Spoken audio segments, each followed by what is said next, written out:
ಓಡಿಸ್ಕೊಂಡು ಓಡುವವನಿಗೆ ಎದೆಯಲ್ಲಿ ಹುಟ್ಟುವ ಕಿಚ್ಚುಂಟಲ್ಲ, ಅದು ಯಾರನ್ನು ಬೇಕಾದರೂ ಭಸ್ಮ ಮಾಡ್ತದೆ. ಕೋಣಗಳು ಹುಟ್ಟಿದ್ದು ಗುಲ್ಕುಂದದಲ್ಲಿ, ಆ ಕಿಚ್ಚು ಹುಟ್ಟಿದ್ದು ಅದರಿಂದ 70 ಮೈಲಿ ದೂರದ ಕರಾವಳಿಯಲ್ಲಿ. ಆ ಕಿಚ್ಚಿಗೂ ಕರಾವಳಿಗೂ ಮಧ್ಯದಲ್ಲಿ ಇದ್ದದ್ದು ಒಂದು ಕುರ್ಚಿ. ಪ್ರತಿ ಕಂಬಳದ ಸೋಲದಲ್ಲಿ ಗಿನ್ನೆಸ್ ದಾಖಲೆ ಮಾಡಿರುವಂತ ಅನೌನ್ಸ್ ಮಾಡೋ ರಂಟೆ ಮಗನಿಗೆ ಕೆರ ತಗೊಂಡು ನೋಡ್ಬೇಕಲ್ಲ. ಎಂತಾಯ್ತು? ಎಂತ ಸಾಗ್ಲಿಲ್ಲ. ಇಲ್ಲಿವರೆಗೆ ಮುಂದೆ ಹೀಗೆ ಮಾಡುದ ಭಾರ.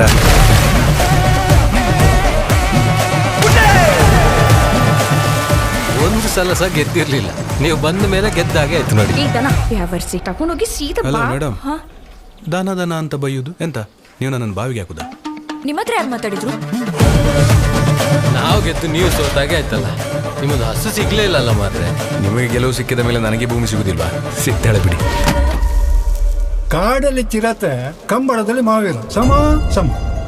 ಎಂತ ಅವತಾರವ ನಿಂದು ಮಾವೀರ. ಇವರಿಗೆ ಭೂಮಿಗಿಂತ ಕೋಣಗಳ ಮೇಲೆ ಮನಸ್ಸು ಜಾಸ್ತಿ ಅಂತ ಕಾಣ್ತದೆ. ಒಮ್ಮೊಮ್ಮೆ ನೋಡಿದ ತಕ್ಷಣ ಕರ್ಕೊಂಬರೋ ಮನ್ಸಾಗ್ತದೆ. ಇವರಿಗೂ ಒಂದು ಜೋಡಿ ಆಗ್ಬೇಕು, ಮದುವೆ ಆಗ್ಬೇಕು, ಮಕ್ಕಳಾಗಿ ಸಂಸಾರ ಮಾಡ್ಬೇಕು ಅಂತ ಒಂದು ಸಹ ಇಲ್ಲ ಅಲ್ಲ.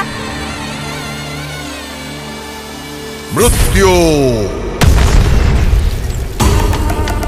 ಕೋಟಿ ಚೆನ್ನಯ್ಯ ಕಂಬಳ ನಿಂತು 30 ವರ್ಷ ಆಯಿತು. 30 ವರ್ಷಗಳ ಹಿಂದೆ ನಿಂತ ಕಂಬಳದ ಗದ್ದೆಯ ಕೆಸರಿಗೆ ರಕ್ತದ ದಾಹ, ಪ್ರತಿಕಾರದ ಮೋಹ, ಪ್ರತಿಷ್ಠೆಯ ಕುರ್ಚಿಯ ಗೆದ್ದಲಿನ ಹುತ್ತಕ್ಕೆ ಹಾವಿನ ಆಗಮನ. ಕಾಟಿಕಾಳ ಬಾವಿ ನೋಡುತ್ತಿದ್ದ ಕೋಣಗಳ ಮೇಲೆ ಹೆಸರಿಟ್ಟೇನಾ? ಇಷ್ಟು ವರ್ಷ ದೊಡ್ಡವರ ಜೊತೆ ಇದ್ದ ಮಾಬಲ ಮಾವೀರ ನೋಡು, ಈಗ ಅವರೆದುರು ನಿಂತಿದ್ದಾರೆ.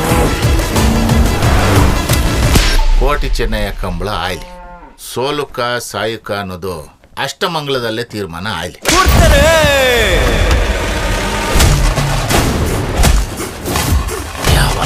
ಈ ಕೆಸರಿಗೋಸ್ಕರ ಉಸಿರು ಬಿಟ್ಟವರೇ ಜಾಸ್ತಿ.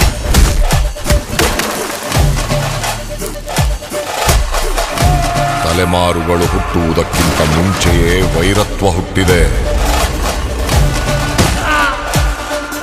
ಇದು ಮುಗಿಯದ ವೈರತ್ವದ ಮುಂದುವರೆದ ಅಧ್ಯಾಯ.